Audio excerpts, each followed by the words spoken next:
film you are about to watch was made over the course of 2 years on a budget of $0. Every expense was paid for out of pocket by someone who has never made or even remotely worked on a film before, all in the name of telling the untold, true story of Dan Del Santo. Every note of music you hear in the film's soundtrack was written and recorded by Dan throughout his all-too-brief 25-year career. Keep his stylistic diversity in mind as you embark on this journey, and I'll see you when you get there. Thanks for watching.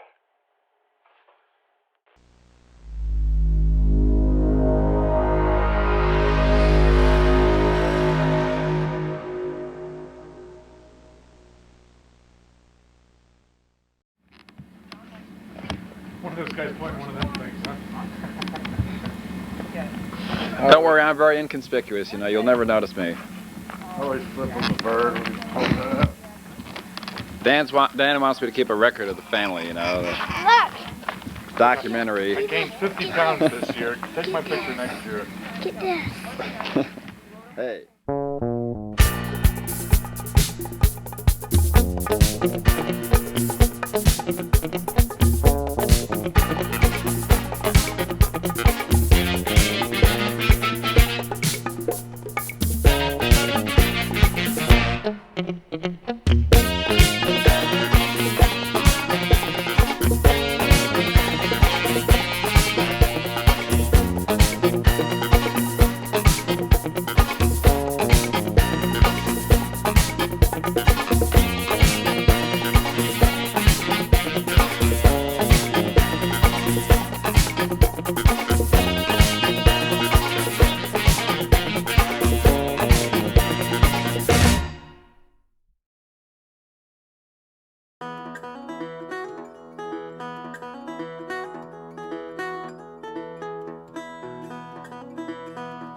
Dan Del Santo and I are both from Poughkeepsie, New York, born and raised. He was a few years younger than me, and really our paths never once crossed in all of the years growing up, going through different high schools. I went off to college, Dan stayed behind. And all of those formative years for Dan, you know, he was learning music, playing music, singing, writing songs. And I was off doing my college thing, and then when I came back to Poughkeepsie from college, I worked at the local radio station, WEOK, and then the radio station I worked at, as radio stations often do, changed ownership, and they decided to change the format, and they switched from the rock format that I kind of pioneered to country music, which I grew up hating, knew very little about. But like a lot of people my age back in the 60s and 70s, I thought country music, you know, really sucked, and it represented a different kind of culture, Southern culture, and music that I just couldn't relate to as a 20-something. So as a 20-something, I also reached the drinking age, which meant that I started going out to bars with friends, going out to hear some music around Poughkeepsie. And I distinctly remember on New Year's Eve of 1972, we went to a place off of Main Street in downtown Poughkeepsie called Frivolous Sal's Last Chance Saloon. It sounds like a country bar, but it really wasn't. Eventually, they cut the name short to Last Chance Saloon, and then just to the Last Chance, and finally they just called it the Chance. And the night that we went, the Arm Brothers were performing on New Year's Eve of 1972. Here's one called No One to Walk With Me.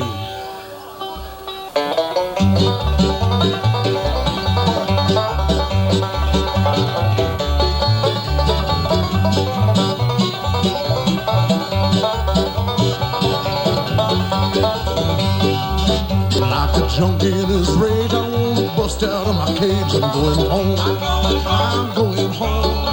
But like a man who walks the chains, I must walk this road in vain. Never going home, never going home.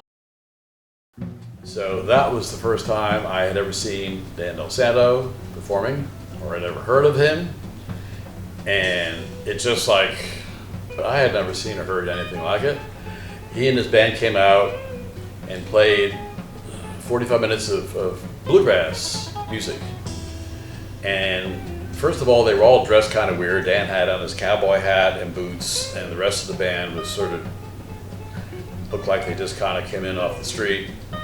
And there was banjo and mandolin and fiddle and upright bass and Dan. And then after their 45-minute bluegrass set, they would take a break and come back, like reimagined as a country western band, all electric. And they had drums and they played a whole variety of country songs that I had never heard before. And come to find out, mainly because Dan wrote them all. And the instrumentation seemed very traditional, but Dan would get up there and he wrote and sang bluegrass songs about junkies in the street and about some pretty dark subjects, which of course continued through all of Dan's music. And in many cases, most cases, his dark lyrics were encased in really upbeat, happy-sounding music. Right, right. In fact, the places where Dan and his band in Poughkeepsie would play were filled with people jumping up and down and dancing throughout. It reminds me a lot of some of the jam bands today, the groups like String Cheese and Fish and Widespread Panic and some of those, where the fans are just totally up and moving around all the time. That's the way the Arm Brothers fans were back in Poughkeepsie in those days. No matter what the lyrical content was, it was danceable music, and Dan wrote danceable music all through his life. So I was just really taken by it. Again, like I said, I had never heard anything quite like it. And sure enough, they were from Poughkeepsie. And again, like I said, I was this DJ on a radio station that had switched over to a country music format. So within a week, I met up with Dan. I went back to see them again. I went backstage during their break, talked to Dan, and told him about this cockamamie idea I had of maybe recording some of their shows.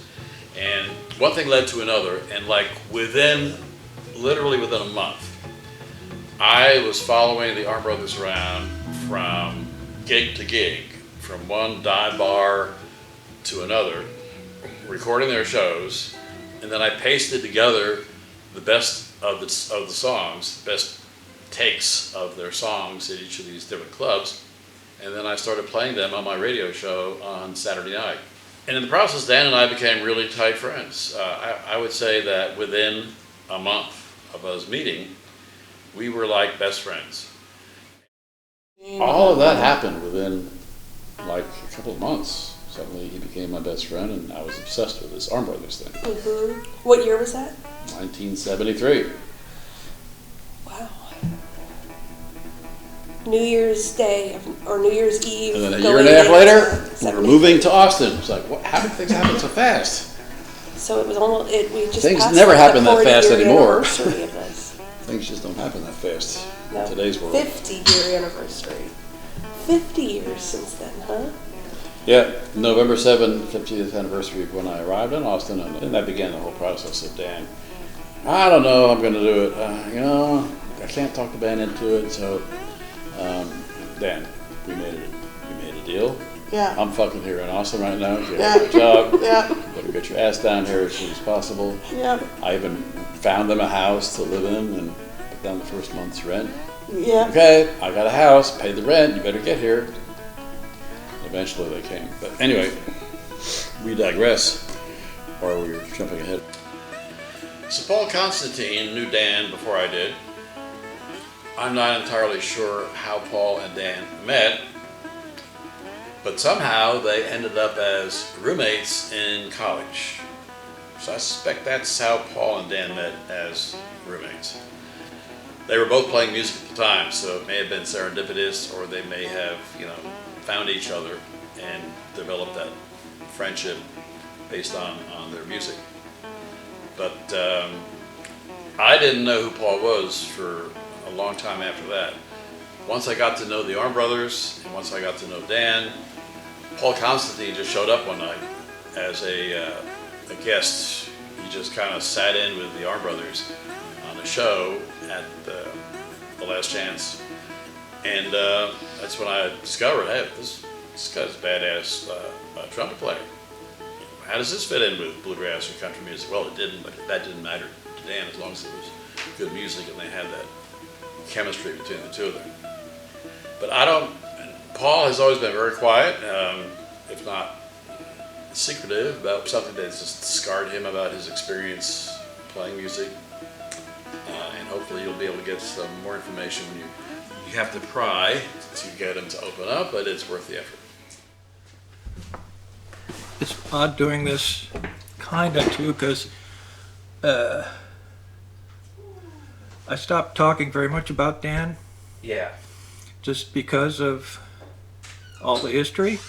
So, my name is Paul Constantine, and I was Dan's friend and musical cohort.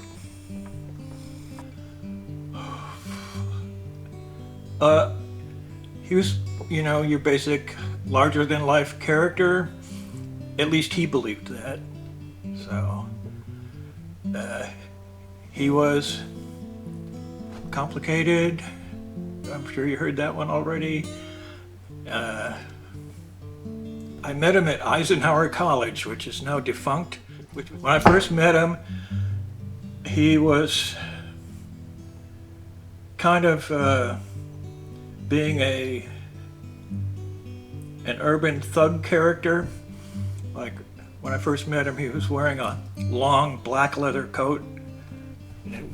Couple that with the big head, and he was bulkier back then.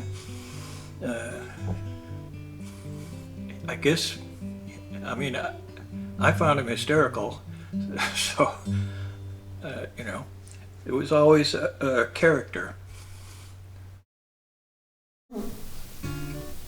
Well, the first thing that he was a musician. That was who he was. He was music, and music was him. That it was his whole identity was as a musician and a songwriter. That was the first and most prevalent thing that he was. And then he tried his hand at other things. He tried his hand at being a father, tried his hand at being a husband. He was a good friend, I think, to Terry for a long time. And then he betrayed him. So he was complicated. He was an Italian kid from upstate New York, you know, who grew up in the 50s. Complicated, eventually bona fide insane. I think you can sum it up best by saying, at least in my mind, that Dan Del Santo was an enigma. He was an enigma. Yeah. Which nobody could ever quite figure out. Well, he played so many roles, and he was very convincing. You know, you would think that he was how he seemed to be, but then you realize that he wasn't that way at all. So, yeah, an enigma is a good way to put it. Do you think he knew who he was? Honestly, no. I think at the root of it, Dan had a lot of insecurities. Mm-hmm. He came from a very troubled family history, and I think certainly when I first became friends, and I think right up until the time he was gone, nobody really quite understood who Dan Del Santo was, including Dan Del Santo. I mean, but yes, there was that insecurity. He never had the kind of self-confidence that he tried to project. I mean, no matter what it was, whether it was bravado. With music, the bravado, some of that from his Italian DNA, who knows? But the bravado, whether it had to do with his music, his friendships, his sexual relationships, family relationships, and whatnot. And I mean, there was nobody else like him. I think most people who knew Dan could say that. And that includes the good and the bad. He changed so many people's lives. I would never have moved to Austin if it wasn't for him, and vice versa. You wouldn't be here if it wasn't for him. There were so many other musicians who followed him because they were inspired by his music, or just curious, or just drawn to it somehow. He had that force about him that you just kind of wanted to be in that orbit and kind of soak up some of that energy or creativity that he just, was a part of who he was. But then once you got to know him a little deeper, the darker side would come out, and you know, if you knew him long enough, you learned to love him, to hate him, to be inspired by him, to be disgusted, and to just really resentful. Yeah, he had, of course, most humans have a whole mixed bag of qualities, some good and bad, but he had an unusual mix. You know, his mother, they had a fluke. They had a turning point in their lives coming up. He had an older brother who was 10 years older than Dan, and his father Dominic, his mother Marie, and they lived in Poughkeepsie.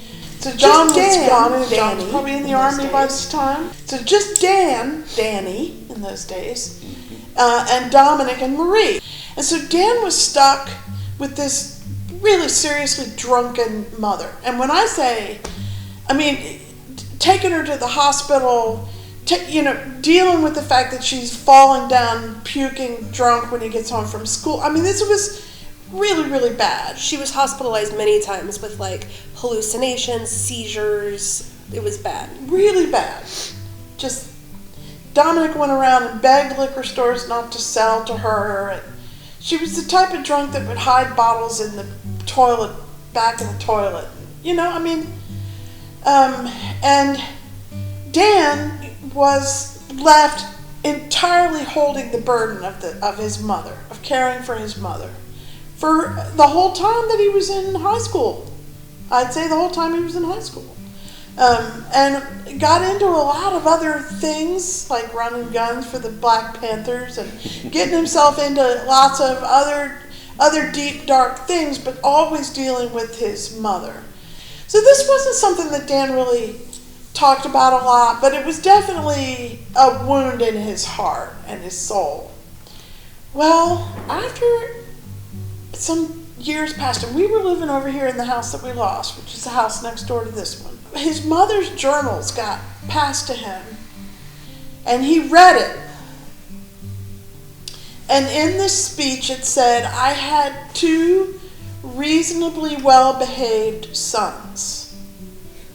It's pages and pages. I have it. If you want to look at it, I'll find it. I have no acknowledgement of what Danny had done. No, nothing. It's pages and pages of her story. And the only time she even mentions their existence is that sentence. That line. It broke him. I mean, I watched it happen. And everything after that moment was a steady decline into insanity. Maybe now is as good a time as any just to see what jumps off the page here, because I'm sure I forgot a lot of the details.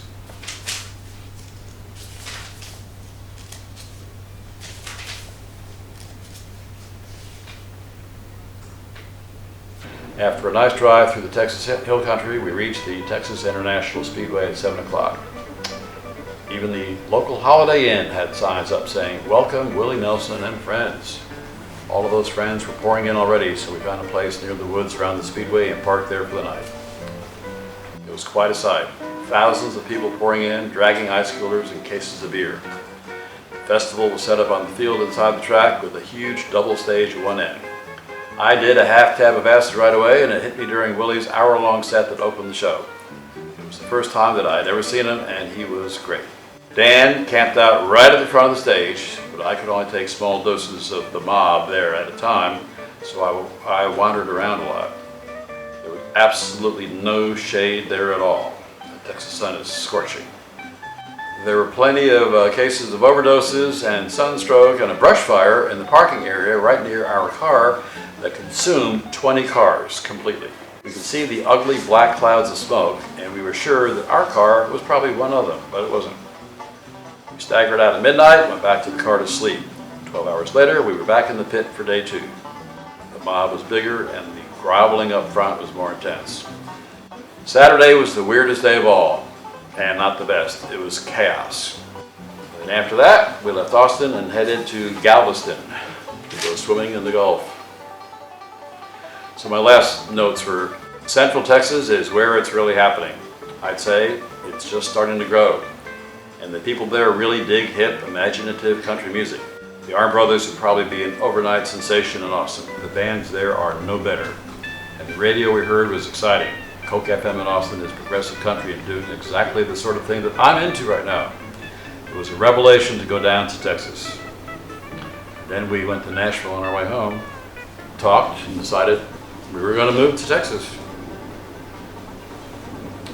And then a week later, the Arm Brothers broke up.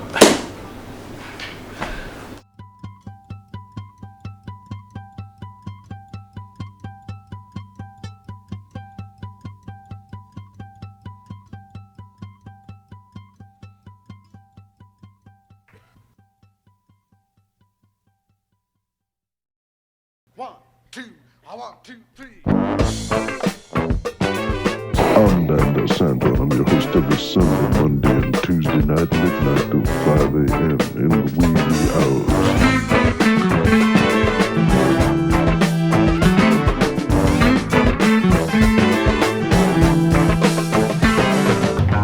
I'm getting tired of singing all these sad songs about how this little world keeps on doing me wrong.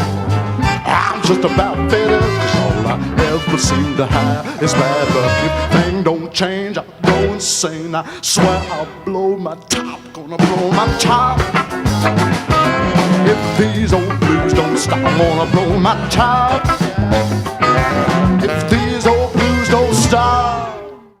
Despite the fact that we were convinced the Arm Brothers would be an overnight sensation in Austin, Texas, we never had a chance to find out one way or the other. Not only did the Arm Brothers not move here, but Dan just completely gave up the whole bluegrass country music idea, and just, like, not overnight, but there was a mental musical shift in his head. I think a lot of it was his exposure to Texas music, being here in Texas, whether it was Texas blues music, music like conjunto music. All of that had its influence on him, and then the other musicians he met were a lot of them were jazz or more into experimental stuff. Their musical influences came from a whole different world than Dan's at the time. Dan Del Santo was a little bit of an enigma, I would say. He was always a little bit of a mystery to me because I could never quite add up the parts of Dan Del Santo. You have to ask John Mills, Paul Constantine, Mike Mordecai, Tomas Ramirez, how that new sound of Dan's emerged. My name is Joe Nick Petoskey. I'm a writer.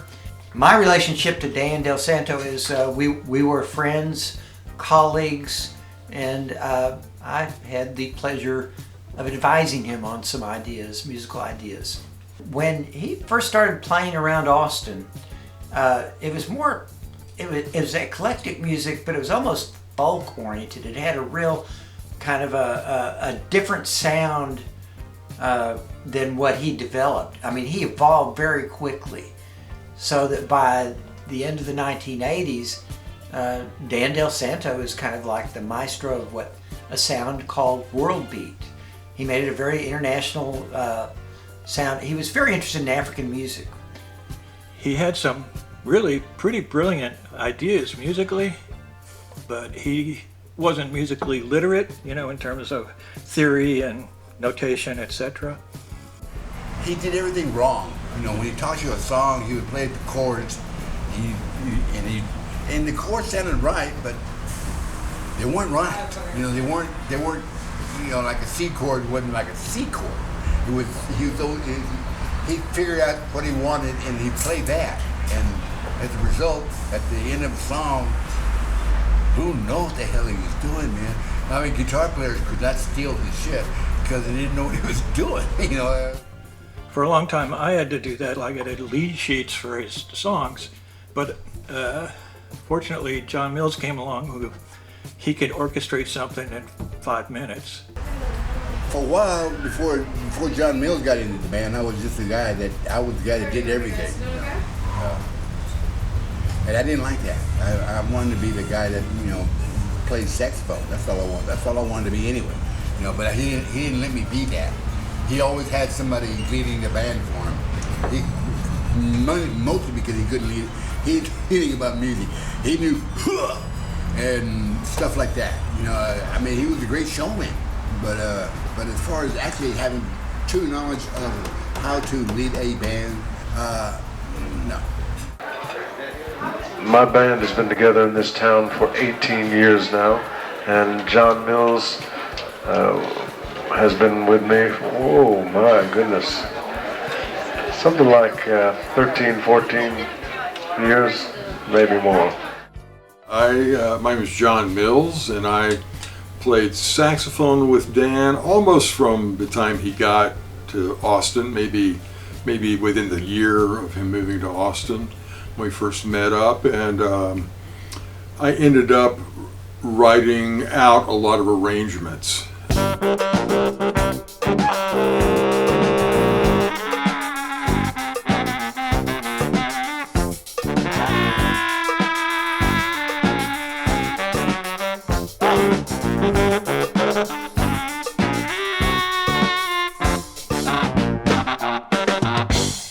And even though I'm an arranger kind of by trade, in Dan's case, he heard so many of the lines and things in his head as part of the song. You know, the lyrics, the song form, the horn parts. My job often became just to sort of sift it out and write it down. John Mills was always able to get people organized, and Dan would write lyrics like a sentence, like you're writing a book, and they weren't always, the 4/4 time didn't really apply to his style of lyric writing, and so many times John would have to interpret that to make the lyric fit the music. All I knew was that John was playing with this new guy in town, so I went to check it out. And I got really drunk, and I heard his voice, and I go, you know what you need is a trombone. Because he had this great low voice, and he was like, raw, raw, raw, you know, slippy slidey.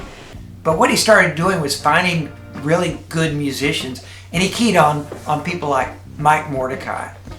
With Mike Mordecai, you don't have a folk band anymore. You know, it's brassy and it's jazzy, and it's got some Latin influences, things like that, and African influences begin to creep in. Well, again, just like when I first met Dan, he introduced me to the world of country music and bluegrass and blues and so forth. I knew absolutely nothing, or had not given a thought to African music. It was a whole new world, and he was more than happy to share that with me and introduce me to artists like Fela Kuti and others. And it was 180-degree shift, of course, from everything else that we had listened to together before that. And some he may claim that he invented the term world beat. I don't think that is true. I'm not sure who holds claim to that credit at this point, if anybody does. But world beat, afrobeat, that really defined what his sound was at that time. As dangerous as it was, I didn't really realize it at the time, but I rented out the back of my office to Dan. And I wasn't even sure why he needed an office until later it dawned on me what was going on. I'm not sure that was the right decision. At that office, Dan said that he was going to lunch with Joe Nick Patowski, and that they were going to come up with a description of Dan's music, because Joe Nick had come up with progressive country. This was basically created several sit-down sessions in my office, which is in the back of an old Victorian in downtown Austin, and we get hired in Georgia Pines. I mean, Dan had really good weed. So they came back in, less than an hour, and they sat down, and Dan lit up a spleef and said, "Are you ready?" I said, "Hit me." He said, "World beat." And I'm going, I don't get it. How would you define world beat if you had to in your own? when I try to describe it to folks, it's like I guess it starts with the African roots, add the Caribbean, add some Latin, Middle Eastern. There were some Asian elements to it, you know. And that's why it got called world beat. It's just, I mean, there was jazz, there was country, there was rock. I was always very touched by the fact that he was quick to give me credit. And, you know, look, we're just talking around, we're bullshitting, world beat.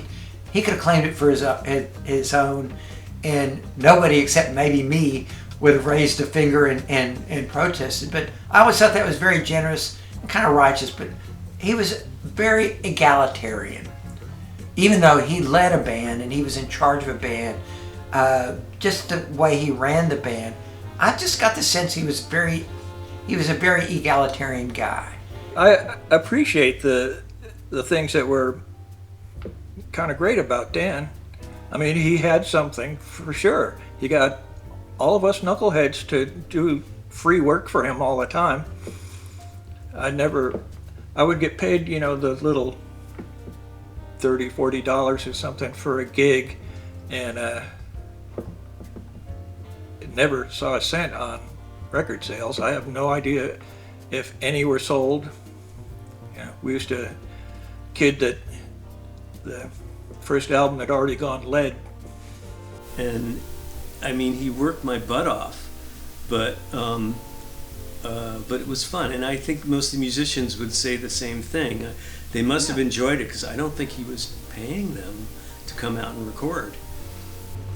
He could be very gracious to some musicians, and he was perhaps guilty of taking some wonderful musicians for granted, who were giving just endlessly to the project in his direction, and maybe didn't receive much except for being treated like employees or underlings of some kind. I happen to be in the lucky spot to where I always got treated royally by Dan. Hi, my name is Michael Ramos. I'm a musician, composer, producer here in Austin, Texas, and I had the dubious honor of working with Dan years and years ago when I first moved to Austin back in the early 80s. You know, when I first moved to Austin, I saw Dan Del Santo in the paper, and I'd read, you know, reviews of his shows, and I kept hearing about him, and, you know, so I just assumed he was an iconic Austin musician. And when I got the first call from him one day, just out of the blue, asking me to come play with him, I was extremely flattered, because I knew the musicians that worked with him. You know, like, I would do these gigs with Dan. I had to show up an hour early to set up all my stuff. And then at the end of the night, you know, everybody would just scatter, and nobody would help me load up, load out, which is fine, you know. But Dan always insisted that I bring all of my equipment. And I'm like thinking to myself, okay, I have a day job. I play in all these different bands. I don't have much time. Usually I'm coming straight from work to rehearsal. You know, Dan sits around at home all day. I started getting a little resentful for why he wanted me to bring all the stuff. Then I started noticing from there that, you know, I was always the first one there. I was always the last one there. And yet I still made $3 just like everybody else. So I called him up one day and I just said, hey, you know, I don't think I can do this gig anymore. And he asked me for the reasons, and, you know, and I cited the reasons I just gave you. And, you know, he said, well, wow, I didn't realize that you were just doing it for the money. I thought you really loved the music, which I took that as a severe slap in the face, considering everything I'd already done with him, playing on his record for free. And that bothered me, and that stuck with me. You know, I used to take it really personally till I found out that, you know, he took advantage of a lot of people, so I wasn't alone. So what attracted you to Dan when you first met him? That face. What makes you think I was attracted to him? Well, there was some reason you spent a lot of well, you know, I had two different chapters in my relationship with Dan, and I think the first chapter was short-lived, but extremely odd. And he flirted with me from the stage, flirted big time, and then sought me out on one of the breaks and informed me that he'd been having dreams about me. And I was intrigued, I was single, I was intrigued. I thought he was an interesting man, and he was certainly a fine player. I really loved his playing and his music. And we began a brief and tumultuous affair that, because he was married and had promised his wife that he would not consummate any of his affairs, even though she implicitly allowed him to carry on as long as promises. And this is not something that is sustainable. Let's put it that way. I mean, I was 22, 23 years old. I mean, this was not sustainable. I dumped him. Then I took up with a different man, a clown and juggler, had a child with him, and he killed himself. And the day after he heard that Mark had killed himself, Dan showed up and kind of scooped me up in a time of tremendous and nearly speechless vulnerability.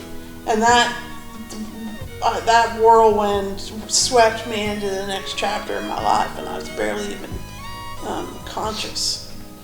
And had two more kids, and we were making a family. We were doing a family. But in a very strange kind of way, in that we were living off of his weed. He was selling weed and playing music at night. It was all just about raising kids and making clothes and making food and raising kids and making his African outfits and doing his album covers. Everything was in so much of our lives was expected to serve his music. Yeah. That was just an expectation that you just had to go along with or not go along with. But if you didn't, you weren't going to really. That wasn't. Then you weren't part of his understanding. Dan's a pretty direct and outspoken person, and Dan had a fragile ego. And when it's that large and still fragile, it's not good. I got to know Anne, obviously towards the end, and she was the one partner that Dan had who I think I developed a friendship of my own with. Hey! I know that's Terry. I can tell that's Terry. And that's around the same time that they had their two kids, and so I became part of the family. One of the things that was interesting about growing up with his name is that he clearly made an impact on people. Like when I was in school, if teachers would call roll and would hear my name and ask if I was related, like clearly he made an impact. People remembered him. People were interested in him, and especially people who had only kind of come into, some contact with him. People was were kind drawn of a to nuisance, him. really. It was, yes, absolutely, because that perception that people had of him was very distinct and different than the reality of being in his life. More than once, his demands, mostly personal demands, were the things that, screwed a deal. People who worked with Dan or tried to work with Dan, either representing him, either in some management capacity or as a booking agent, or even just a promoter who loved Dan's music and wanted to book him to play their club, they would get so frustrated, and he would get even more frustrated, that it wasn't worth it. People who try to do business with Dan are the ones who probably came to hate him the most, no matter how much they might have loved his music. They at some point just didn't want to have anything more to do with him. Dan did have a manager. He was more of an assistant, but Dan had him follow the Chronicle trucks. And when the Chronicle would go to the Continental Club, drop off their stack of Chronicles, his manager just would follow the driver and pick up the Chronicles, throw them in his truck, and he wound up getting his truck full of Chronicles and took them back to his place of work, where he worked at the Austin School for the Deaf. And he had all the students fill out the ballots. So for Tomas to win Best Horn, normal, but to see all of us lined up, 1, 2, 3, 4, 5, 6, as the best horns, maybe, but there's a little coincidence. Then to see Rock Savage as the drummer, maybe. To see Dan listed in the top guitar players behind Eric Johnson, to see him listed in the vocalist closely behind Willie Nelson, not inconceivable, but a little strange. But then to see Lonnie Hutchison, who didn't play with anybody but Dan, and nobody knew Lonnie Hutchison. He didn't play with anybody else. He'd never played with anybody else. He was a postman or something. And for him to win Best Bass Player was a little suspicious. It was a lot suspicious. When I left the band, I joined a reggae band called the Killer Bees. Man, I get home, my wife is looking at me because the phone is ringing, you know, and she goes, yeah, you may want to pick that up. Oh man, he ripped into me, you know, and I said, sorry man, you know, this is just one of those kind of opportunities. And he said, well, you know, you're the only reason that I never moved to a different market. And I said, well, you know, that's really unfair to both of us, man. You know, it could have been opportunities for both, you know. I met Stevie, and then we started working together, and then Double Trouble happened. And I actually went to Dan and said that I was going to leave because I was getting a paycheck. That was a professional gig where I was going to tour, and I got a paper paycheck on Friday, and he was in absolute disbelief that I would leave to go be in another band. Let me put it that way. Being in another band, I said, yeah. He's like, oh man. He goes, oh, I can't believe this. You know, I said, yeah, well, I'm going. I became the producer of Austin City Limits in the 4th season. All of the original crew, producers, director, etc., left after season 3. So when I became producer, it was basically unconditional. They basically assumed I knew what I was doing, and they told me just to take the ball and run with it. When I had booked, and there was a strategy here, when I decided to book Taj Mahal, I thought, okay, Taj would be a great match with Dan, because Dan was still doing a bluesy, jazzy sort of thing at the time before it became afrobeat. So I booked Dan Del Santo to do Austin City Limits. Nobody else really had a clue who this was. But nobody was there to really, you know, veto any of the bookings that I made. And I think after Dan did Austin City Limits, I'm not sure what he expected. I wasn't really expecting it to like propel him to fame and stardom, but I think he did, and he was kind of waiting on me to maybe help,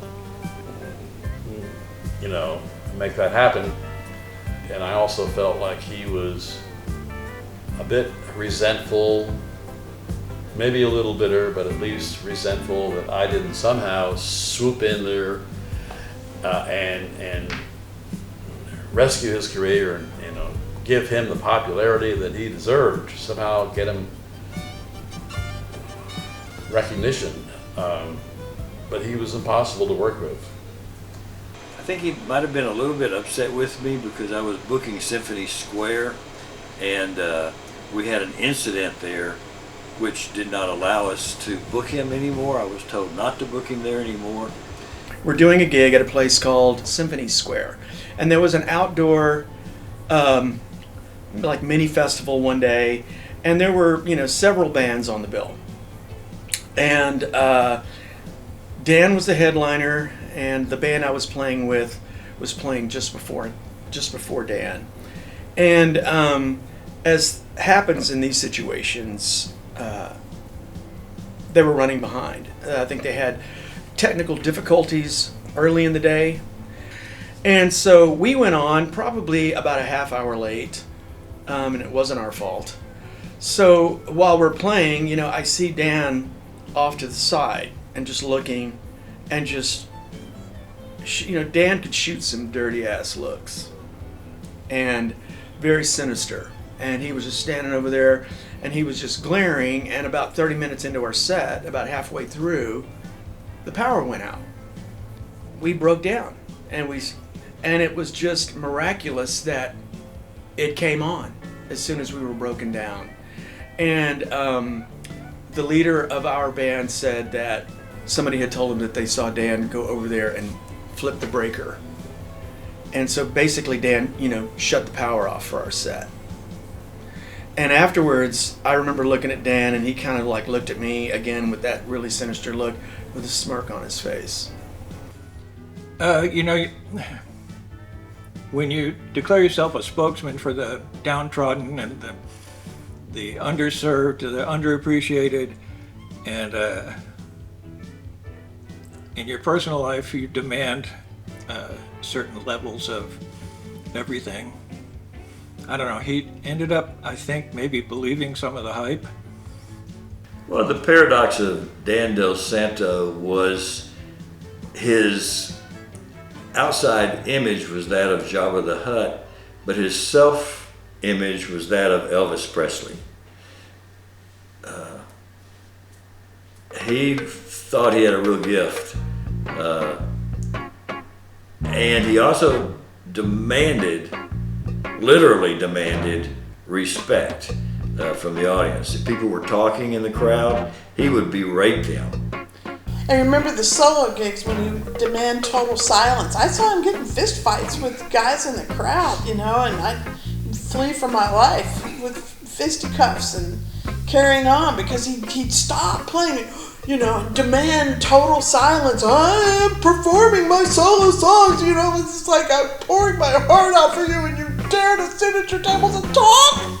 Yeah, and just, you know, he'd come out of the crowd, come on, hit me. You know, that's where you really saw the Italian kid. Come on, hit me, begging, just shoving his chin out, you know. We saw one group of people sat right in front of us. Can you believe they sat right in front of us and walked out without hitting that tip jar? Can you believe that? I'm going to make you feel guilty about it now. Believe me. But I feel like that was sort of like a strain of his personality. Oh, definitely. I feel like that exact same thing played out. I am stuff. Yeah, and that same thing played out over. I mean, like, I have so many memories of being a kid and him picking fights like that at fucking grocery stores or drug stores, or getting mad that they were charging $1.50 at the dollar store. Remember the time he got arrested at the drug store? At Eckerd's, yeah. And it's like he couldn't separate that. They took him away in handcuffs. We went to fill a prescription. I remember playing Lone Star Cafe and a skinny white guy yelling. Everybody either loved the band or hated the band. And this kid was yelling, "You suck! You suck!" And I remember the bouncers carrying the kid out horizontally above the crowd. And he was on his side there saying, "You suck!" And as later we were in Europe and playing the WOMAD Festival in some field in England, I would have sworn it was that kid's brother out in with an English accent saying, "Hey, you fat bastard." And I could see Dan, little wisps of steam coming off his ears because he was being disrespected. You know, I don't know, anybody else would go, moron, drunk idiot. But anyway, the guy really kind of liked that he was obviously pissing Dan off, so he tried to climb on the stage. And Dan at that time was playing his old Telecaster.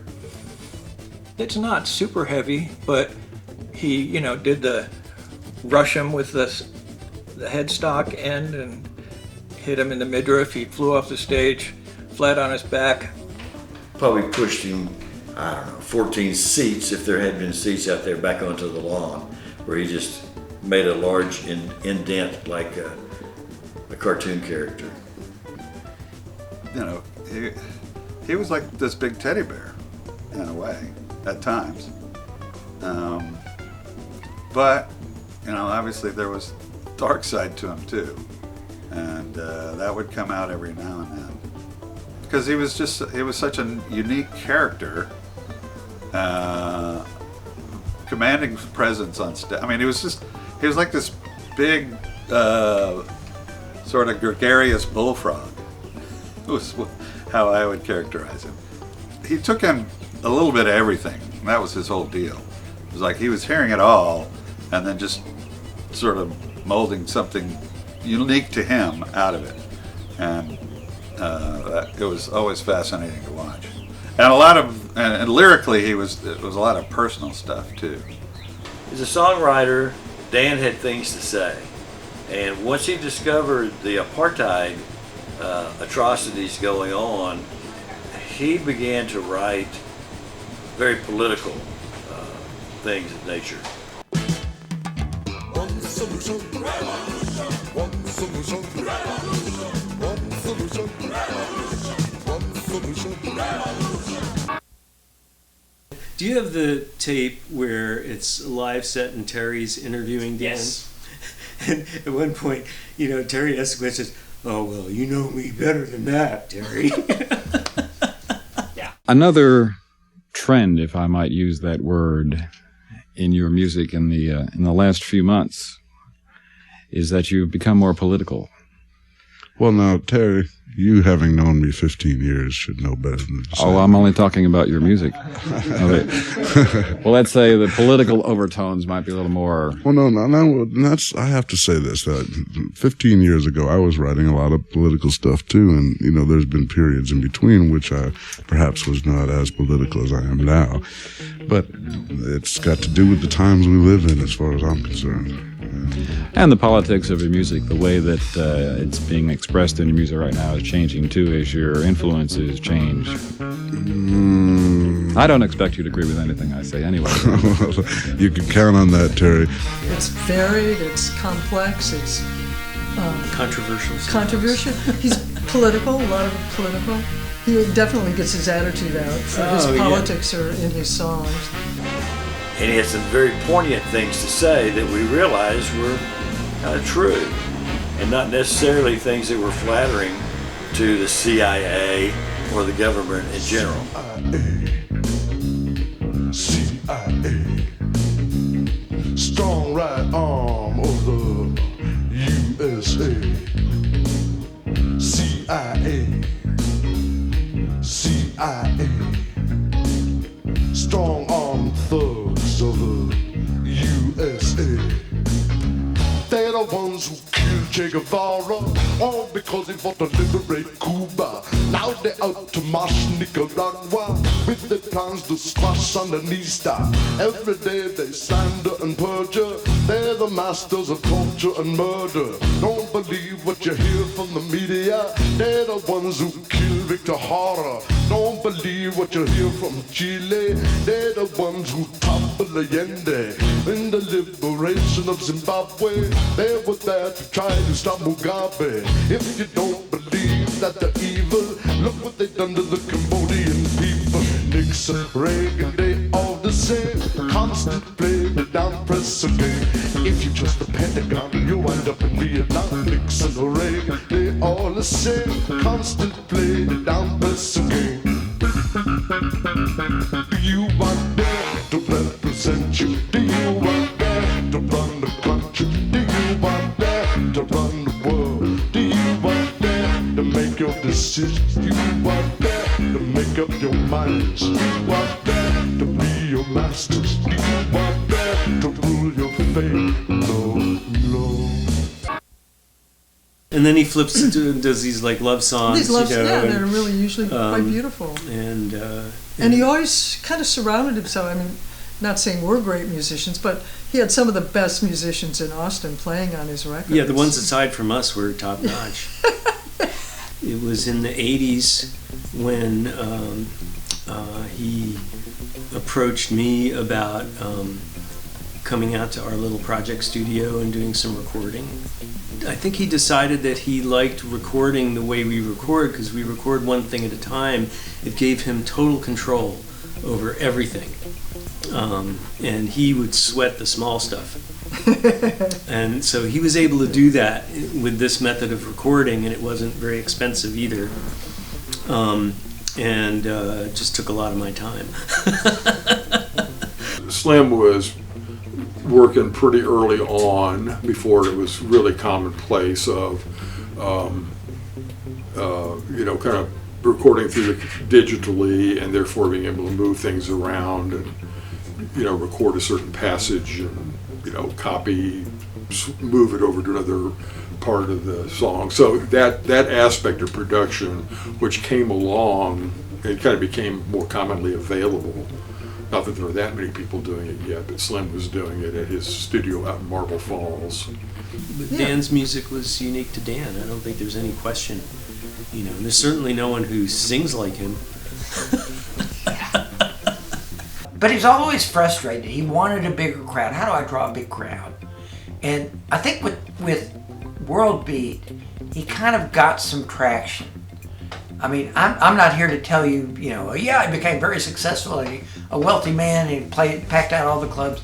I don't know that was the case, but what was really critical in this development of World Beat was him stumbling into the World Music Show on KUTFM. I don't know the circumstances behind him getting that real estate behind the mic, but he took it and he ran with it. And he became his persona shape-shifted a little bit. Dan got to be very good friends with Larry Monroe, one of the DJs at KUT. Larry did his Monday night blues show, which was called Blue Monday, for many, many, many, many years. And he was friends with Dan. And I know Larry helped to introduce Dan to the radio programmers at KUT. I don't know exactly how Dan landed the gig to do his own radio show, except I think it was an easy thing for them to give Dan a couple of hours to do his radio show on a Friday night. And once they gave it to him, he just turned it into what he wanted it to be, and there was nobody else who knew better or knew exactly what world music was or should be or how it should be presented on the radio, so they just kind of let Dan take the ball and run with it. It was a great show, because and it was very popular as I remember it. In fact, I think that's how he grew his audience for the band. Probably, yeah. And it was always really good. I mean, his selection of music that he would play was just phenomenal. It was stuff most people never got to hear. Yeah, he had a great radio voice too. And a great radio voice, unique radio voice. Yeah. You've got people like Fela coming to town, King Sunny Ade, and that was like, when those acts started playing the States, Austin was one of their first sweet spots. I mean, the affection was immediate, and just the crowds went nuts, and they were there. It wasn't like they had to work hard and build it up. It was there, and Dan got to be part of that. He was part of it. I mean, he's part of the promo machine now. And, life couldn't have been sweeter. Yeah, I used to listen to it. It was like a course in African music done by a guy who was culturally appropriating his ass off. Well, okay, he did love the African rhythms, and when he discovered soukous and everything, he had to try to do some stuff in that style, which, I don't know. I had a restaurant and I served things that aren't traditionally American, so I think that if it's done with a sincere appreciation for its origin, then yeah, why not? There were definitely elements of I don't think he was faking it. I don't think he was, I think who he was on stage and on the radio was who he was, but I feel like he was a little more manic in his real life. He became the Dan character, and there's quite a bit of showmanship in that. His voice would change, and the things he would say were pointed towards his political leanings, etc., etc. Yeah, but I think in Austin, maybe nowhere else in Texas, in Austin, it's a pretty aware group of people, so it was preaching to the congregation there. It was not only tragic; it was very disorienting. Yeah, it was, and you didn't know which one was the real Dan or what was going on with that. It was very kind of schizophrenic, very crazy making. Kind of schizophrenic. When you asked earlier about the difference between his public and private personas, I think that side of him, that sort of joyous sense of humor side of him, was not as much a part of his public persona, at least in my memory. Agreed. I feel like his public persona was much tougher. And I think it is, I think it is because he was insecure and wanted so badly to be accepted that kind of made him act like this boisterous asshole that worked against what he was actually wanting. But yeah, I think in our private lives and our, among friends and family, he had a wicked sense of humor, and especially earlier on before he really lost his mind. Mm-hmm. I always felt that Dan was relatively true to the words in his music. I think he came pretty close to walking the walk. He was preachy, but not in a good versus evil preachy. He was preachy and shut up and listen to me. He was totally sincere in my view, and it wasn't as though you wear the African garb and oh yeah, people are going to think you're cool. It's like, no, he was like, he was just asking for trouble. I tend to believe that anybody who honestly loves any kind of music or any kind of culture from anywhere should be able to be a part of it, and no matter which direction you're going on the on the spectrum. So, but I felt like he loved that music. He felt like it was a part of him, and he discovered something that's okay. So I certainly I usually think of that whole concept of cultural appropriation as somebody is kind of gaining some kind of advantage with some insincere, I'll do this and now I'll get into that, lucrative afrobeat scene. There wasn't one, it didn't exist, and nobody knew what he was doing. So anyway, I thought he was 100% sincere. I don't think, it didn't strike me as being something intentional on his part. I mean, from the first time I met him and saw him with the Arm Brothers in Poughkeepsie, New York, he had the cowboy hat on and cowboy boots, and that's what he wore all the time, every day. And this was after going through high school running guns with the Black Panthers. Yeah. But I think he had, and always did, such an insatiable appetite and curiosity about all different kinds of music. Yeah.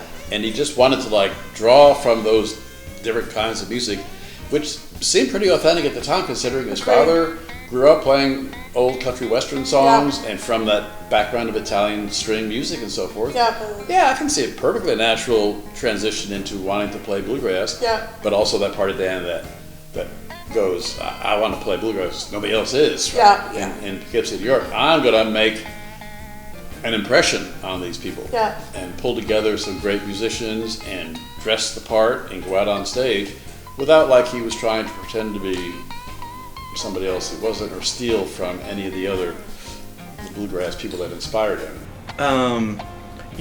He dressed like he was from Africa, which I always found, a little cheesy. I remember the Austin Chronicle at one point referring to him in his African pajamas. I think if he had just hadn't taken on the whole persona thing, it would have felt more authentic to audiences.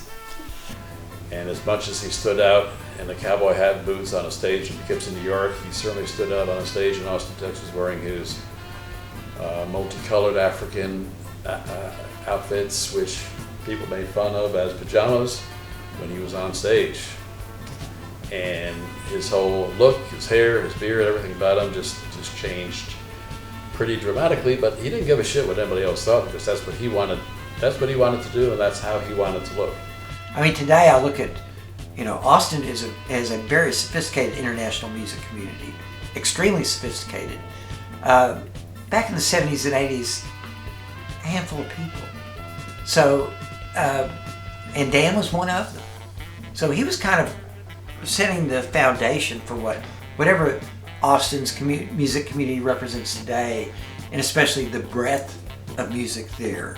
He really cultivated just like he did with his live stage shows, he cultivated a radio audience of people who were introduced to this music for the first time, came to love it, and respected Dan on that level, if nothing else.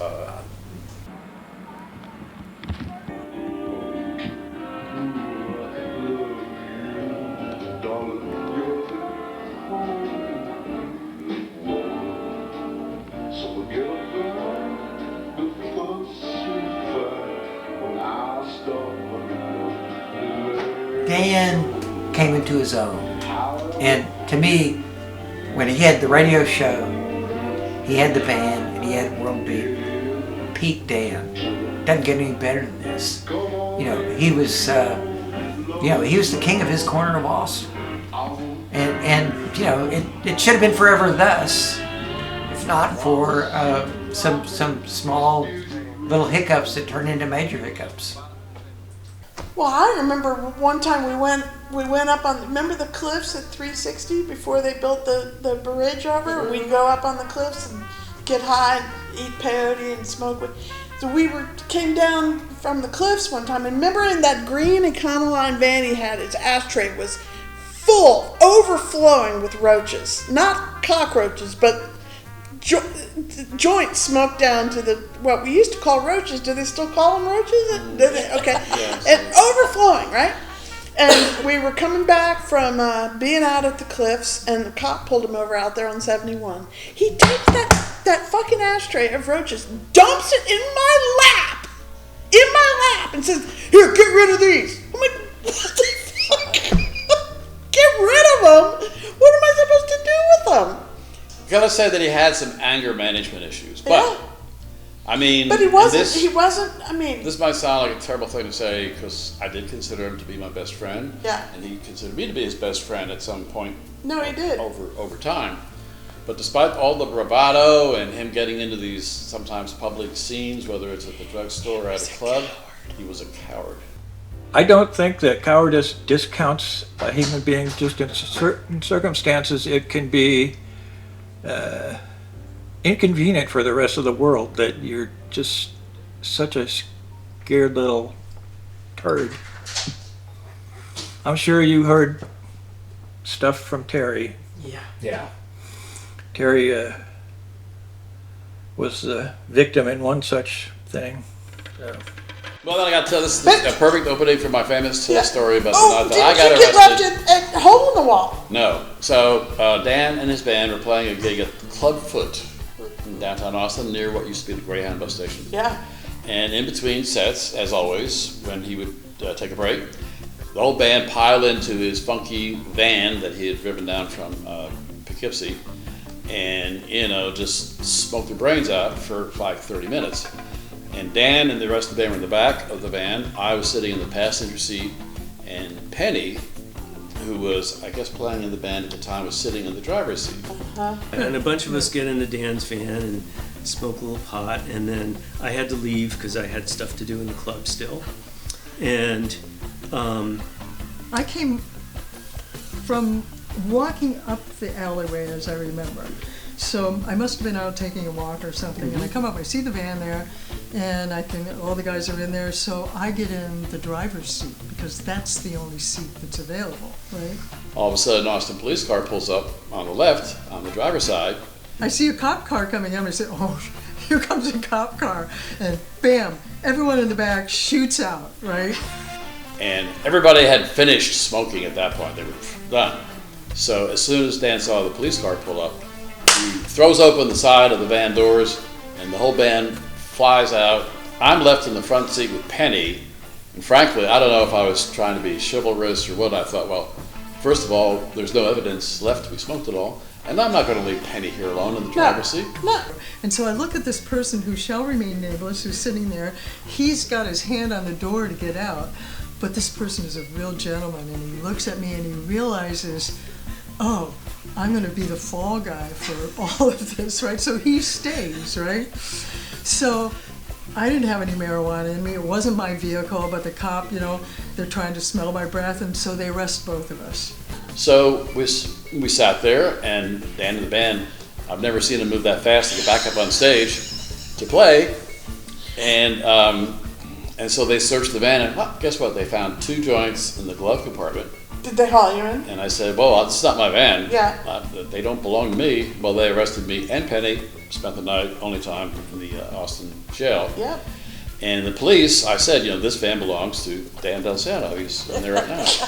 They waited, I think it was the longest set Dan's ever played, about 2.5 hours. And they waited? No, they finally just took us to jail and they left Dan alone. We get out, apparently, I hear the story later about all the trying to find the lawyer and everything. So they bring us into this room, the other person, who shall remain nameless, and I. And as we're leaving, the person who shall remain nameless says, they never really searched me, and I have a joint sitting right here in my pocket.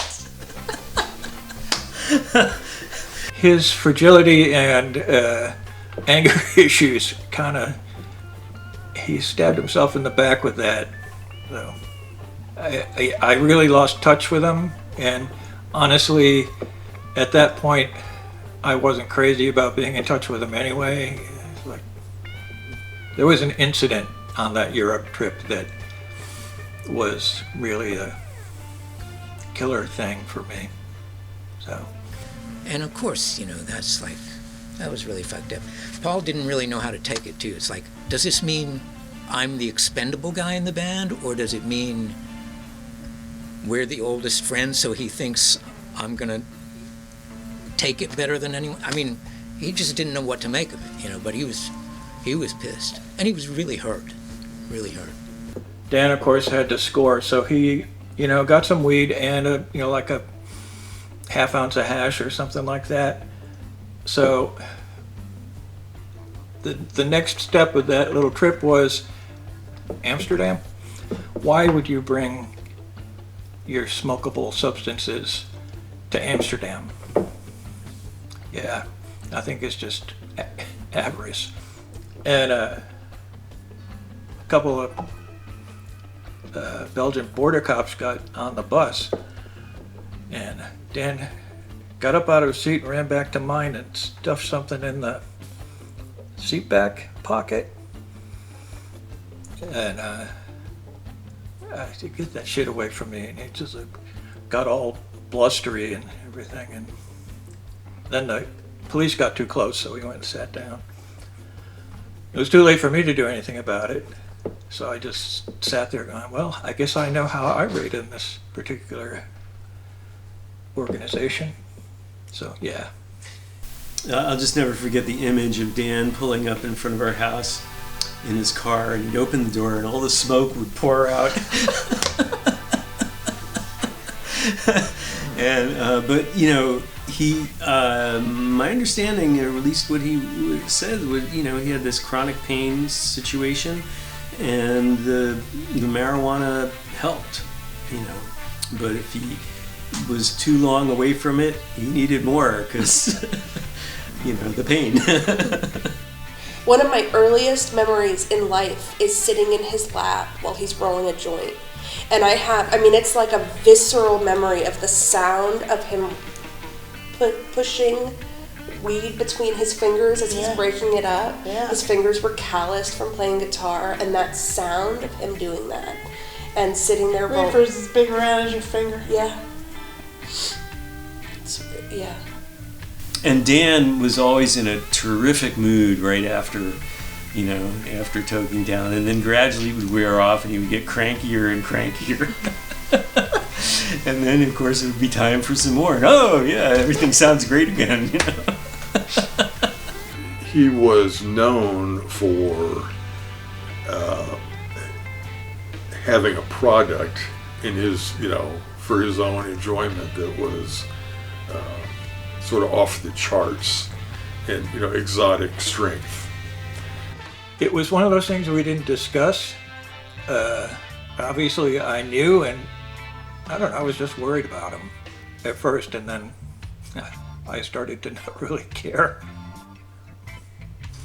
Well, we would rehearse in the living room, the house he lived in at the time, and he would get up occasionally. There'd be a knock at the back door, and he'd say, "Excuse me, I need to go talk to somebody." And he'd go off for a while, and he'd come back, a few minutes later, and I remember thinking, is that like the plumber, or, I don't know. But that didn't happen, as I remember, infrequently. He would occasionally admit to these random rendezvous in a church parking lot after midnight with a truck that had come in from Virginia, which sounded like he was really taking it maybe a step too far, and someday this was going to come back to get him. And of course it did. Basically he would go pick up some huge amount of stuff, drive it across the country, and give it to somebody else, and then he would get paid handsomely for that. And he was living in a very nice house. And that was pretty late that started happening. Yeah. But and that's I assume how he got busted. But up until that point, he was doing much more like minor drug dealing and not making very much money from it. It's not like it is now. Back then, it was, it was serious stuff to get caught, but he was bold and brash and just, I think especially in that period, he fancied himself a sort of New Age Rastafarian. And then again, a relatively short 15 years later, he was gone. Busted and gone to Mexico in exile as a federal fugitive.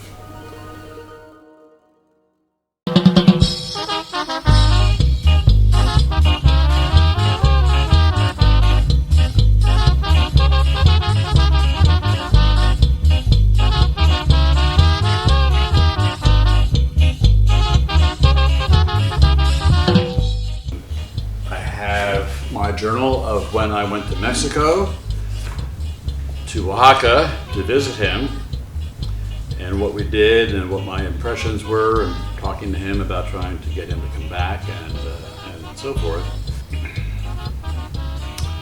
Honestly, I don't know who else you would talk to unless you can get a hold of Gloria. Well, my name is Gloria, and obviously my relationship with Dan was, we met in 1989. And he was such a romantic. Actually, Dan found me at, I believe, Whole Foods. He was in a lot of physical pain with his back, and he answered a brochure. And so I started giving him treatments for his back pain.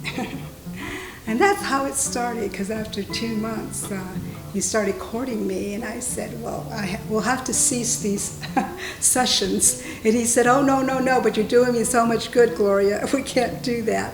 And I said, well, I can't see you on that level. Anyway, he wouldn't give up.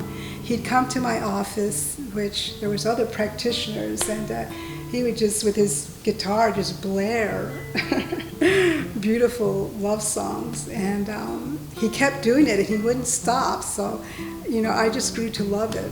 Where did he leave? Well, good question. Everybody speculated, God, and it was very well known.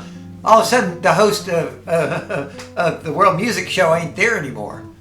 He's gone, and it's like the community knows about it. And basically, the suspicions were he probably headed south. If he didn't wind up in Nairobi, he's going to go somewhere south, at least to be safe. I think that he got busted, and it was a long time between him being arrested and trial. So he had been, I guess, quietly formulating a plan, part of which included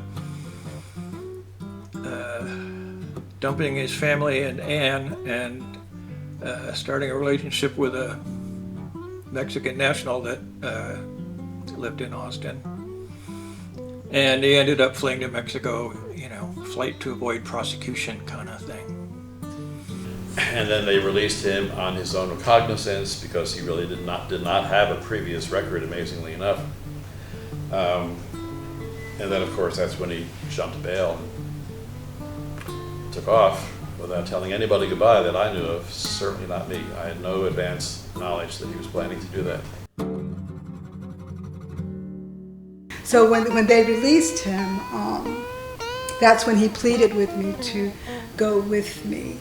And he literally opened up a map and said, "You point on the globe." He says, "Anywhere." He says, "Just come with me." So I chose Oaxaca, Mexico.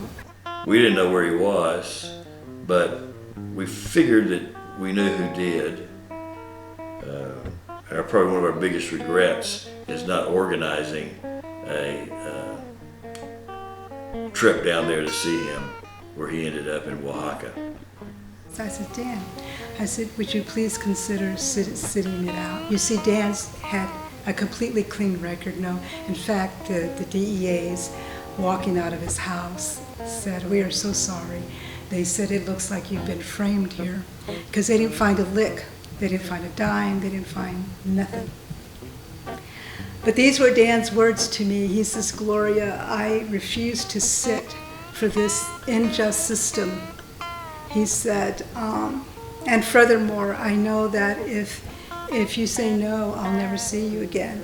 Well, the impact that those words had on me, with the depth of love that we had for 2 years, it was incomprehensible to be without him. So I agreed, and we just went with 2 hefty backpacks and went for the border. I think he had the feeling that if he were in jail, he would end up there forever because he would not be obeying the rules. They called Anne, and Anne indicated, "I know where Dan is, but the kids are with him, so please allow me, before you go after Dan, to collect the children." Well, they agreed, and they quickly went to Dan, and the children were still with him. So there were 20 DEA agents surrounding his van, straight all around. So I can only imagine the trauma that must have been for the children. And he could see it all crashing down and just lashed out in the wrong, inappropriate ways. And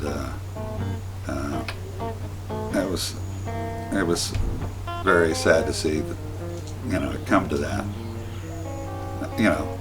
It's not surprising they were after him and that he got arrested, but just the idea that he would leave and then just sever all ties, that was the part that was hard to understand or accept. It was in the parking lot of the iconic H-E-B grocery store at South Congress in Altorf, where he must have called me to meet him there, and because I got into his van, and he says, "Man, there's some really heavy stuff going down right now," but he didn't really tip off anything about what was happening other than it was something drastic. Yeah, he got really paranoid about that over time as the volume of his business grew. I mean, to the point where he was growing acres of marijuana on a field somewhere 30 miles west of town near Bastrop with people who I never met or knew. And only come to find out that one morning when they went out to this field, still don't know to this day, don't know where it was, but all of it was gone and had been cleared out overnight by some people who apparently discovered it and decided they were going to pull a fast one, and yeah, that was a very unhappy day for Dan. And, you know, in retrospect, that was our goodbye. Obviously, we didn't get a chance to say goodbye. There was no final conversation or anything. He was just gone. And I think we heard about it the same way everybody else heard about it on the media. And people were asking, where did Dan go? The usual question is, I don't know and I don't want to know. It was fairly obvious. He came by my house one day after I hadn't seen him for a long time and asked me to take care of a couple of guitars for him. And I thought it was weird, and it was pretty obvious what he was going to do. And so I just said, yeah. I mean, a couple things in a closet, no skin off my nose, you know. Ann came to the house. She said, I need this stuff, because she didn't have a job right then and she had kids to take care of. And I said, I'll be right back. You know, she ended up with the kids. She deserved to get that stuff. For most people, after hearing that voice on the radio that one last time, that's it. I'm gone. I'm not going to return. Goodbye. That's my life. I would hear some stories later on that, oh yeah, Dan is there, you know, I don't recall if it was Oaxaca or, you know, or anyway, that he had was actually starting to play in public. And, you know, I don't know if it was under his own name but he was getting a little bit more, again, that's hearing the second hand, more kind of bold about that. A friend of mine, John Tolliver, had been on vacation in Oaxaca. And he told me, he and his wife had been all over Oaxaca, but had been in the city. And he said, on the Zocalo in the plaza, I saw Dan Del Santo, and he was playing. He had a band. And, you know, when I heard that, kind of, well, I guess that makes sense. Pues, ¿puedes atonar tu nombre y tu relación con Daniel Del Santo? Mi nombre es David Morales Ramos, de la ciudad de Oaxaca, y mi relación con Daniel pues fue porque él, buscando músicos para hacer un grupo, pues llegó conmigo y fui baterista del grupo Perro del Sol primeramente, que se formó como en el 95 más o menos, creo. Mi nombre es Florentino Martínez Torres. Soy originario de aquí, de la comunidad de San Mateo Macuilxochitl, Tlacolula, Oaxaca. Conocí a Dan Del Santo en los conciertos que da una banda de música bajo el laurel, junto a la catedral de la ciudad de Oaxaca. Y fuimos varios y yo me quedé con él a trabajar y a empezar a recopilar sus ideas musicales, ¿no? Porque yo solamente hacía las notas, los escribía yo la pauta, pero él lo pensaba. Bueno, mi nombre es Turbal Pasos, pues soy de Oaxaca, me dedico a la grabación y así es como conocí a la música, ¿no? Y a los conciertos. Y es así como conocí a Daniel Del Santo, por ahí del año 1991, tal vez 92, más o menos. Sí. Y cuando tú lo conociste, ¿él habló de su tiempo antes de Oaxaca? Sí. Me contaba su historia, el motivo por el cual llegó a Oaxaca. Entonces me invitaban a conversar en algunos restaurantes ahí en el centro, y me invitó a su casa en un pueblo que se llama San Juan del Estado, perteneciente al distrito de Etla. Ahí era él, compró un rancho, lo restauró y lo dejó bonito, y ahí vivía, abajo del cerro, lejos de la civilización. y pues ahí fue que me contaba su vida. You know, he did end his career as solo because it was real difficult in an Italian restaurant, because it was real difficult to get the fellas at that point to do rehearsals. They you know, you have to rehearse before a gig, and so he ended up doing solo, which he was just as well received greatly from the people. Sí, él pues la manifestaba siempre que la quería mucho, pero sí, a veces a Gloria se le veía como dominante, ¿no? Como que era la que, como decimos aquí en México, ¿no? La que llevaba los pantalones, ¿no? En la relación. Yo siento eso más.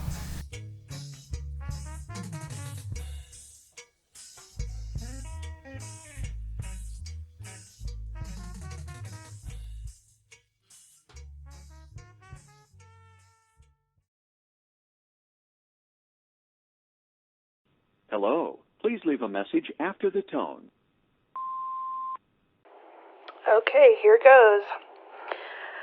So, just to be clear, in 1989, my parents were still married, and my dad was still living at home with me, my mom, and my siblings. I was 7. I met Gloria once or twice when she was introduced as my dad's masseuse. Before too long, my parents separated. Things were quickly falling apart as my dad became increasingly volatile and decreasingly sane. Around this time, Gloria called my mom during my sister's birthday party to tell her that she was sleeping with her husband. As for the story about my dad's arrest, there is no way that this bitch is going to tell this story. It is not her story to tell. My parents had separated, and we were having short visits with my dad twice a week. They were very unpleasant, I would say, as his mental health was declining. The exchange for these visits happened in a grocery store parking lot because my dad had become so volatile that my mom didn't want him coming to the house anymore. We had been with my dad, and we were meeting my mom to go home in the grocery store parking lot. We pulled into the lot, and our van was immediately surrounded by more men than I could count, all pointing guns at us. They pulled my dad from the van. I don't remember very much after that. I remember being terrified, crying, looking for my mom. Later, when we went back home, our house had been torn apart. Our door was kicked in. Shit was broken and strewn all over the place. It was awful, and we were left to clean it up. This whole experience was obviously extremely traumatic for all of us. A kind of violence and violation that no kid should ever have to know. It was also a time that my dad could have taken accountability, fixed some of his mistakes, faced the mess he had made, cleaned it up as best he could, but instead he left. He took the coward's way out and caused a far deeper trauma for all of us in his wake. We found out that my dad had left when we were supposed to have a visit with him for his birthday. I remember holding the card I had made for him when my mom sat us down to tell us that he had left. She didn't know where. She didn't know when he was coming back or if he was coming back. My siblings and I were 6, 8, and 12 years old. We spent our childhoods not knowing where he was, if he was alive or dead, if we would ever see him again. During this time, we had to decide what to tell people at school and had to face the questions of teachers, classmates, strangers, who were curious and nosy. "Where is he?" they would ask. "Oh, you're his daughter?" We also had our phones tapped for years while federal marshals continued to look for him. The trauma of all of that has had lasting impacts on all of us, probably in more ways than we'll ever even understand. We lost our home, and while we were living in a one-room studio without running water, my dad was buying a ranch in Mexico with Gloria. My parents were still married. My mom had to file for divorce in absentia since my dad was nowhere to be found. She obviously didn't get child support. That was how we lived our childhoods. It wasn't until I was 18 when I found out that he was in Oaxaca the day after he died.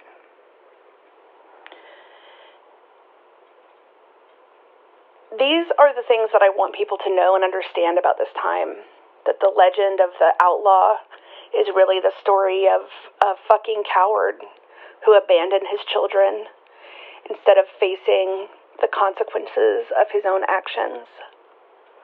I also want people to know that while the damage that my dad caused is true and vast and profound, our family story is not a tragedy.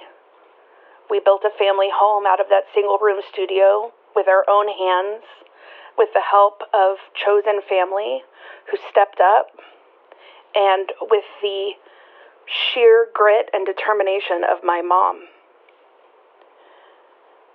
We now have happy families, loving spouses, fulfilling careers in service to others. We are stronger than we ever should have had to be. That's our story. Or at least that part of it. So this was May 29 of 1998.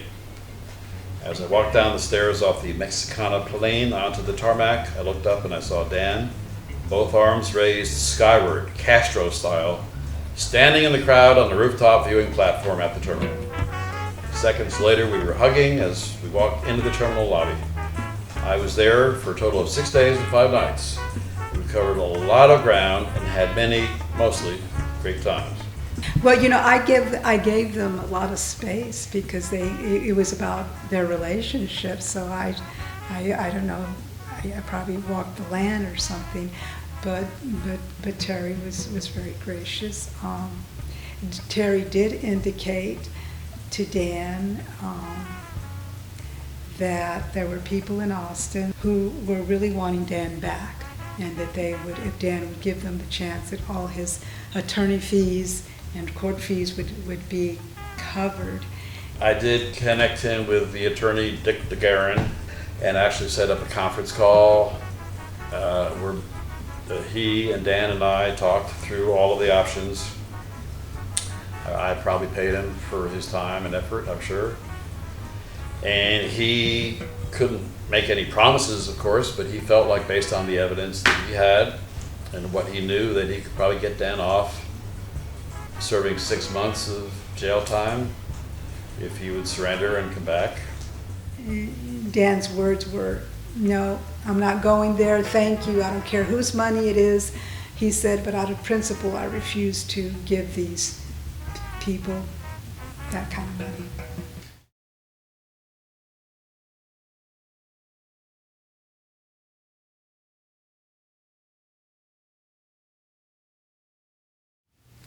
I won't go into details, but he would end up in the emergency room and had what's called a GI hemorrhage, which is a gastrointestinal hemorrhage. The drugs that Dan was taking, they had to be very strong just to cover the pain. And it's a typical scene that you see on television where the doctor comes out and they just have a straight face. And so then I just collapsed. I asked if I could see him. They didn't want to let me in because I was sobbing, but I quickly wiped my face and changed, I said, please, I'm fine now. So then they let me in, and I just had a few words with him, and that was it. That was it. I was very sad to hear about everything that transpired. I mean, I sort of lost track with him over time through the latter part of the 80s and whatnot, and then when I heard what happened, it was just like, especially the way it all ended. You knew, it's not surprising that he was being chased by the law, because he had dodged that bullet so many times. But my understanding was he had taken it a little too far, and so I think his personality may have changed over time, and especially as things were closing in on him, it became more like a cornered animal. My sense was his death was very preventable if there would have been measures taken, if he might have been a little more diligent. But, what's life like when you're free, but you're not where you necessarily want to be, and there's always that fear where you are, someone may come and get me. And certainly if he has to go to the border to get papers renewed or things like that, there's always the fear that you're going to get pulled back in. But the striking thing for me and for Terry as well is we were talking and we both commented on that it was weird to not feel worse. I wouldn't dredge up any of the unpleasantness of the past, because what good does that do? It's always seems kind of destructive to me to hang on to that kind of stuff, although that is my natural inclination. And I came home from class and walked in the door, and Lex, who was his son, said, "Mom, Dan Del Santo is dead." I was working at this little corner store up here, Buddy's. I was working at the corner store, and Lex called me on the phone at the store. He said, "Dominique, are you sitting down? I have something big to tell you." And he said the same thing. Yeah. We never really know what to call him, because Dad seems kind of, I don't know, too generous. But Dan seems so... After great pain, a formal feeling comes. Yeah. My first reaction is, I better get what's left of those goddamn guitars so I can sell them and help support these kids. And I tried to get on the phone to Gloria right away and say, whatever he left down there, it does not belong to you, it belongs to my kids, and I expect to see it. That was my first reaction. I did not feel an ounce of sorrow, and it still makes me furious that he did not find a way to get that money to his children. So that was my first reaction, was, okay, I bet he's still got guitars down there. I bet his D'Angelico is still down there. And I want it. I want it. And I told her, if I gotta come down there and get it, I will come down there and get it. But that stuff belongs to my kids. And what happened? And she's like, oh, he died alone. I don't give a fuck. I want the shit. And that was how our conversation went, and she would not return any of my calls after that, and that was the end of ever hearing from Miss Lady Gloria again. With Dan, the nature, kind of the uncompromising nature of what he was doing, it was never easy to be working. You have a big band playing kind of adventurous stuff with a lot of horn solos and stuff, it's in a very unusual direction. He couldn't just plug himself into what was the usual kind of working pattern. And I kind of described that to just that Dan was in a constant battle from, I'm not even thinking personally, but just even from the artistic area. Everything that he had kind of brilliant insight into and a special talent for, it was so unusual that he had to fight for every inch to get anything. nothing was coming to him. I think that the outlaw portrayal was absolutely accurate on a lot of levels with Dan Del Santo. Probably Dan was more of an outlaw than Johnny Cash and the country fellows really ran with, although those are pretty honest outlaws as well. But I think Dan Del Santo could be the ringleader of those outlaws. Obviously he was an outlaw. I mean, he had to flee. But, it's almost mythic at a certain level because you only think of that term outlaw in that way as escaping across the border as a sort of, 1800s Western thing, escaping on horseback across, you don't think of it in terms of modern day escaping to Mexico, and just the fact that he was able to do it was pretty amazing to begin with. It just adds to the legend, I guess, in a way. Outlaw is a good way to describe it. Like some kind of folk hero, I call bullshit on that. I don't know anybody who thought of him as a hero after that. And the funny thing is that a friend of mine, sometime after that, said, he goes, "I swear he's not dead. I swear I saw him walking down the streets of Manhattan." I said, "I know him." He goes, I swear it was him. I couldn't catch up. I tried to chase him down and got lost him, but I swear it was him. I know it was him." Well, this adds even more intrigue to the mystery, because did he go to Mexico? Did he actually die? Did he die in Mexico? Did he fake a death and now he's back in New York being from Poughkeepsie? I go, he used to go to the city like everybody who lives in the area. I went, is Dan Del Santo still alive? He was a philosopher, he was a lover, he was an incredibly giving individual. It was never about the money, it was about the message. It was about the message for humanity. Honestly, I think there were times when my life was in danger from Dan. He got that dangerous. I'm not kidding. Yeah. It was bad. It was crazy. It was bad. And it was, yeah. And it was just bad. It's as close to anything. I mean, I've taken some knocks, but those were crazy making knocks. It's one thing to understand the adversity of somebody getting sick or somebody, but that